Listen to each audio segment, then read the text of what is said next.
Aduh, Sita. Aku pusing deh sama berita-berita ini. Konflik Thailand sama Kamboja itu loh, yang soal kuil. Kayak nggak ada habisnya ya. Memang, isu itu sudah berlarut-larut sejak lama. Ada banyak lapisan yang perlu kita pahami. Nah, itu dia. Aku tuh penasaran banget, tapi kok rasanya beritanya simpang siur terus. Kadang dibilang Thailand yang salah, kadang Kamboja. Sebenarnya akar masalahnya itu apa sih? Meskipun kuil Preah-Dihar sering menjadi pemicu utama, konflik ini jauh lebih kompleks. Ini melibatkan sejarah panjang, identitas nasional, nasionalisme.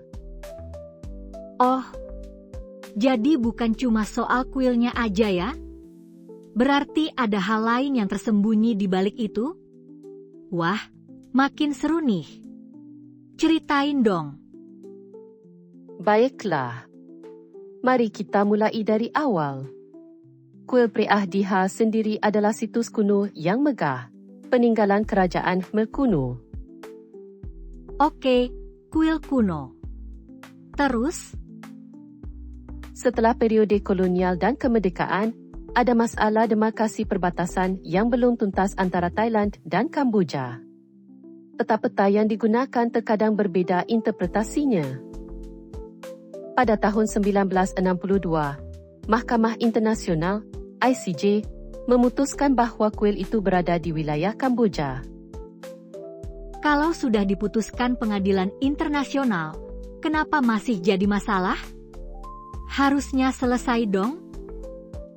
Itu hanya menyelesaikan status kuilnya, ANI, bukan status wilayah di sekitarnya. Thailand tetap mengklaim beberapa area di dekat kuil. Dari sini, muncul perspektif yang berbeda. Bagi Kamboja, putusan ICJ itu adalah penegasan kedaulatan dan warisan budaya mereka yang tak terbantahkan. Kuil itu menjadi simbol kebanggaan nasional. Paham. Jadi ini soal harga diri juga ya? Kalau Thailand gimana? Mereka merasa dikalahkan gitu? Bisa dibilang begitu. Dari perspektif Thailand, mereka juga memiliki keterikatan sejarah dan budaya yang kuat dengan kuil tersebut. Nenek moyang mereka juga punya andil dalam sejarah wilayah itu.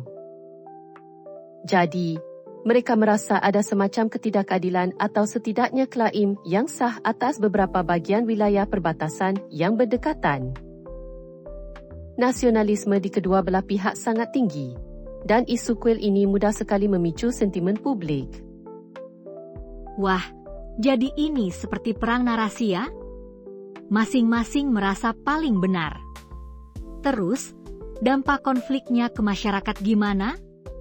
Pasti sengsara banget ya? Tentu saja.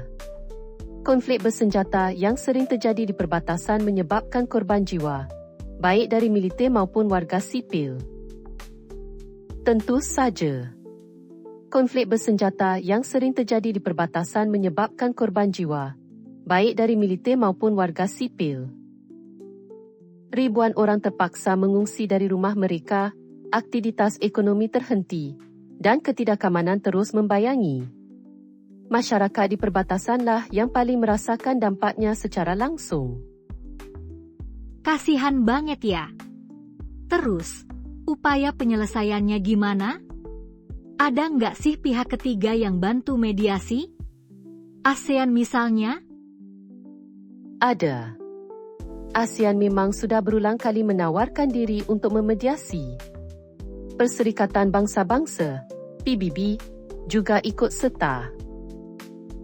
Berbagai perundingan bilateral juga sudah sering dilakukan, tapi seringkali mentuk karena perbezaan posisi yang mendasar dan kuatnya desakan dari kelompok nasionalis di masing-masing negara.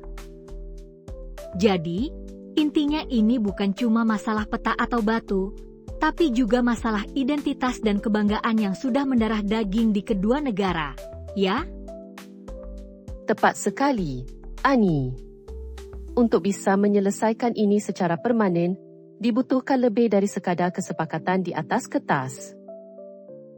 Perlu ada upaya membangun kepercayaan, pengakuan atas perspektif masing-masing, dan kemauan politik yang kuat dari kedua belah pihak untuk mencari solusi yang saling menguntungkan.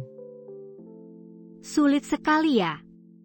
Tapi paling tidak, sekarang aku lebih paham.